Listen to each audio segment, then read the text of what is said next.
It was the morning after Christmas. The house was full of gifts. The tree was still lit, and the little girl who had gone to sleep on Christmas night was gone. She was 6 years old, and nearly 30 years later, nobody has ever been charged. My name is Savannah Cole, and this is what they left behind. I have been doing this long enough to know that some cases carry more weight than others.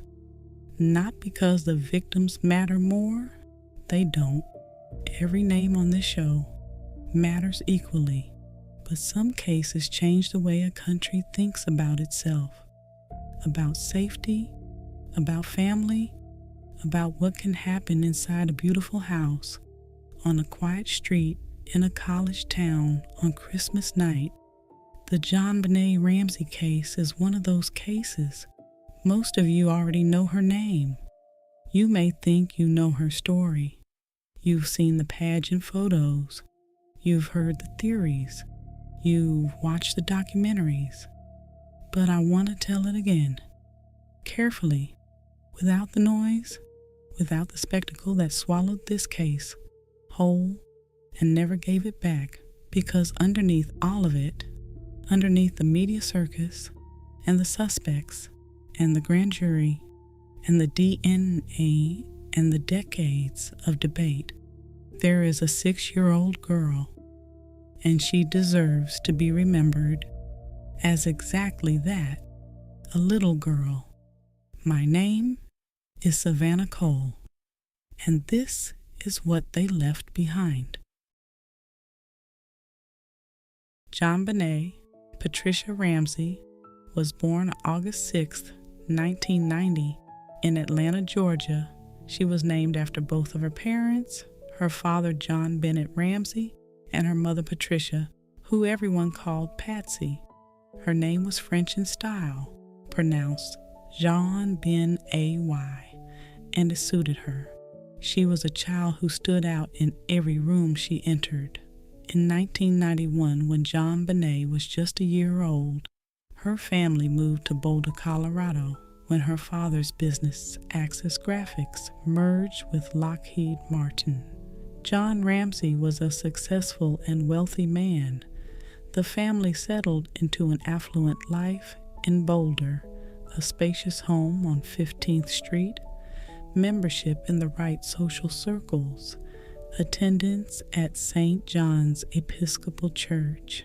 By all appearances, the Ramseys had everything. Patsy Ramsey was a former beauty queen herself. She had been named Miss West Virginia in 1977. She was warm and social and devoted to her children. When JonBenét showed early signs of the same poise and presence her mother had possessed, Patsy introduced her daughter to the pageant world. JonBenét took to it immediately. She competed in local children's pageants and won Little Miss Colorado, Little Miss Charlevoix, Colorado State, All-Star Kids, Cover Girl, America's Royale Miss, National Tiny Miss Beauty. She was 6 years old, with a stage presence that grown women spent years trying to develop. Her smile could fill a room. Her confidence in front of a camera was startling and natural and completely her own. But she was also just a little girl. She loved her dog. She loved her brother Burke, who was 9 years old, and her partner in the ordinary chaos of childhood. She was enrolled in kindergarten at High Peaks Elementary School. She had friends. She had a life that stretched out ahead of her like the most ordinary and beautiful gift in the world. On Christmas Day, 1996, the Ramseys spent the afternoon at home and then attended a dinner party at the home of family friends.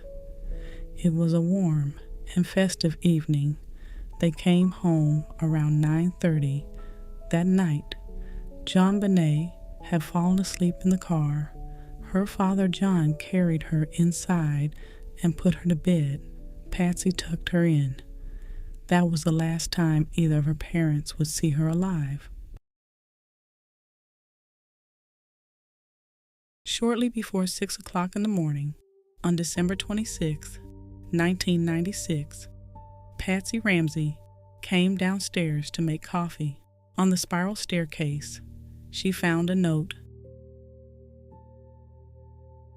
2.5 pages long, handwritten, on paper and with a pen, taken from inside the Ramsey home. The note claimed JonBenét had been kidnapped by a small foreign faction. It demanded $118,000 for her safe return, almost the exact amount John Ramsey had received as a bonus from his company earlier that year. It instructed the family not to call police, or JonBenét would be beheaded. It told them to expect a call between 8 and 10 in the morning. Patsy called 911 at 5:52 a.m. Officers arrived. Friends and family were called and began gathering at the house. Investigators moved through the home. Hours passed. The promised phone call never came. At one point that afternoon, a detective asked John Ramsey and his friend Fleet White to conduct a final search of the house. They went to the basement. John Ramsey opened the door to a small, windowless storage room called the wine cellar. JonBenét was there. She was lying on the floor, wrapped in a white blanket. Her wrists were bound above her head. Her mouth was covered with duct tape. A cord, fashioned into an intricate device called a garrote, was tied around her neck. John Ramsey picked up his daughter and carried her upstairs. In doing so, he inadvertently compromised what was now a crime scene. It would not be the last mistake made that day. What happened in the hours after JonBenét's body was found would haunt this case for decades. The Boulder Police Department in 1996 was a relatively small force in a college town that did not often deal with homicides of this magnitude. What they faced that morning, a high-profile family, a chaotic crime scene, national media attention arriving almost immediately, was beyond anything they had been trained for. The mistakes began almost immediately. The crime scene was not properly secured. Family, friends, and well-wishers had been coming and going through the house for hours before JonBenét's body was found. Potential evidence had been touched, moved, contaminated. The opportunity to collect a pristine crime scene was gone before investigators fully understood what they were dealing with. Then there was the ransom note. Investigators quickly identified it as deeply unusual. It was extraordinarily long for a ransom note, 2.5 handwritten pages. It was written using a pen and a pad of paper found inside the Ramsey home. The amount demanded, $118,000, was bizarrely specific and matched John Ramsey's recent bonus almost exactly. The language was odd, theatrical, almost like something from a movie. Police began to suspect the note was staged. Their attention turned to the family. John and Patsy Ramsey found themselves under what the district attorney would later call an umbrella of suspicion. They were wealthy. They had access to the house. The note had been written on the paper with their pen. JonBenét had been found in their basement. The Ramseys hired attorneys and a publicist. They gave television interviews before giving formal police interviews.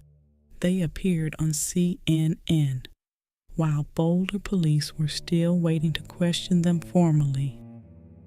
Their first formal police interviews did not happen until April 30th, 1997, more than 4 months after their daughter was murdered. Investigators and the Ramseys pointed fingers at each other for years. The Ramseys said police had targeted them as easy suspects and failed to look for the real killer. Police said the family's lack of cooperation had hampered the investigation from the start. In the meantime, whoever had been in that house on Christmas night was walking free. In September of 1998, a grand jury was convened to determine whether charges should be brought in JonBenét's murder. For 13 months, the grand jury heard testimony, law enforcement, civilians, JonBenét's brother Burke, who had been 9 years old on the night his sister was killed, forensic experts, handwriting analysts, DNA specialists. In October 1999, the grand jury process ended. District Attorney Alex Hunter announced that no charges would be filed. There was insufficient evidence to prove a case beyond a reasonable doubt. The public accepted this and moved on. But there was a secret. It stayed hidden for 14 years. In 2013, a judge unsealed the grand jury documents. What they revealed shocked the country. The grand jury had actually voted to indict John and Patsy Ramsey, both of them, on charges of child abuse resulting in death and being accessories to a crime. District Attorney Hunter had refused to sign the indictment. He believed the evidence was insufficient to win a conviction at trial and declined to prosecute. The Ramseys had been indicted by a grand jury and never told. The public had been told no charges were being considered, and a secret that changed the entire narrative of the case had been locked in a courthouse for 14 years. John Ramsey called it a cowardly act. Patsy Ramsey never knew. She died of ovarian cancer in June of 2006, never charged, never convicted, but never fully free of the shadow that had followed her since the morning she found that note on her staircase.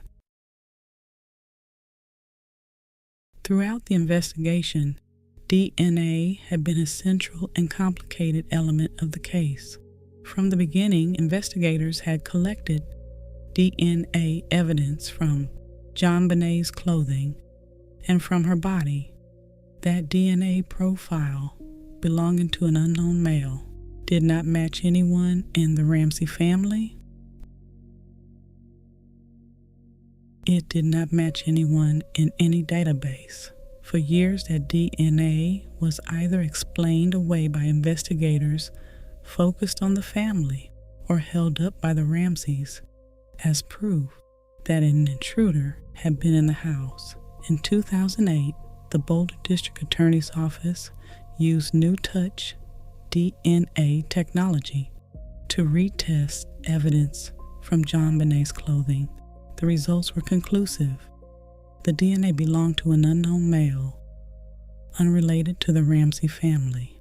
On July 9th, 2008, the Boulder District Attorney sent a letter to John Ramsey formally stating that the Ramsey family was no longer considered suspects in their daughter's murder. The letter apologized for the years of suspicion the family had endured. Burke Ramsey, who had been 9 years old when his sister was killed and had spent his entire adult life under a cloud of public suspicion, was formally cleared. An unknown man's N.A. was on JonBenét's clothing, and nobody knew who he was. In August of 2006, a man named John Mark Carr was arrested in Bangkok, Thailand.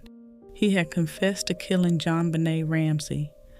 The arrest made international headlines. For a brief, electric moment, the world believed the case had been solved. Carr was an American teacher who had been living in Thailand.